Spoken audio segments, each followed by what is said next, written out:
الرحمن الرحيم تبارك الذي بيده الملك وهو على كل شيء قدير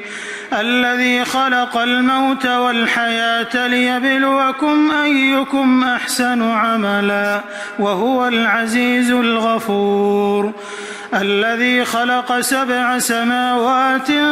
طباقا ما ترى في خلق الرحمن من تفاوت فارجع البصر هل ترى من فطور ثم ارجع البصر كرتين ينقلب إليك البصر خاسئا وهو حسير ولقد زينا السماء الدنيا بمصابيح وجعلناها رجوما للشياطين وأعتدنا لهم عذاب السعير وللذين كفروا بربهم عذاب جهنم وبئس المصير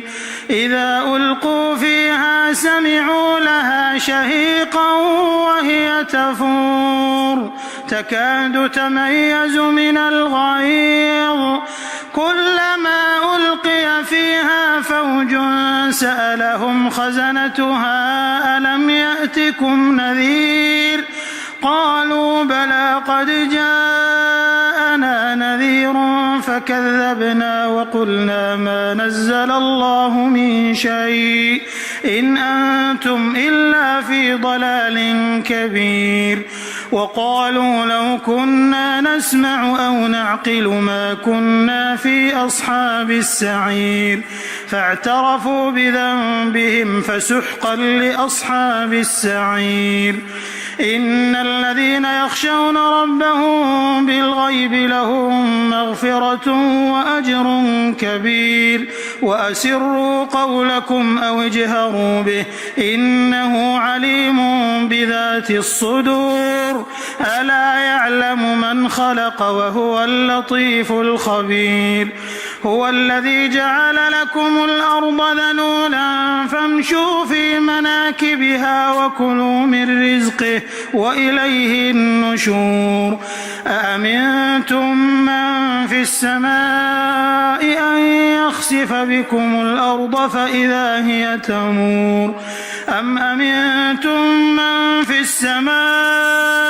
أن يرسل عليكم حاصبا فستعلمون كيف نذير ولقد كذب الذين من قبلهم فكيف كان نكير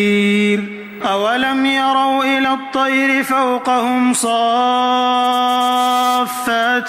ويقبضن ما يمسكهن إلا الرحمن إنه بكل شيء بصير